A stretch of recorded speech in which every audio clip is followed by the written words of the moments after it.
Pour nous, ça va être l'un des moments vraiment très forts de ce meeting avec la présence de Gabriel Tual et Yanis Méziane. Ouais, un moment fort. Pourquoi? Parce que Gabriel Tual, on sait, c'est le record de France du 800 mètres. Il sera aussi mené par des athlètes de très très haut niveau et pas que Yanis Méziane qui sera le deuxième français engagé. On va retrouver Slimane Moula, Massalela, Kramer, Brice Opel, Ataoui Mohamed. Franchement, la start list pour moi, elle le fait rêver. Cette start list-là devrait peut-être faire courir Gabriel Tual en moins d'une 42 et se rapprocher du record de France qu'il détient depuis l'année dernière en 1,41,61. L'absence de Harop, l'absence de Wagnoni, elle est peut-être un petit peu faite exprès. Peut-être qu'ils ont même pas été invités.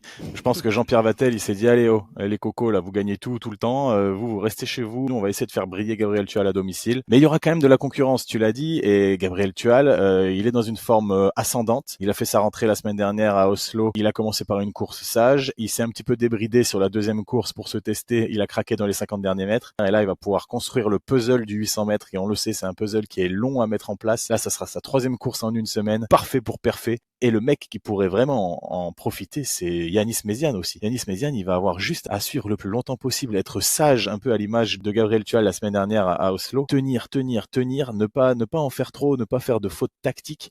Et lui, il pourrait très bien nous taper un chrono en 1,43,0, voire sous les 1,43, juste en étant capable de suivre. Donc ça va être vraiment un très très gros temps fort, ce 800 mètres masculin à 21h15 sur la chaîne L'Équipe. On your marks.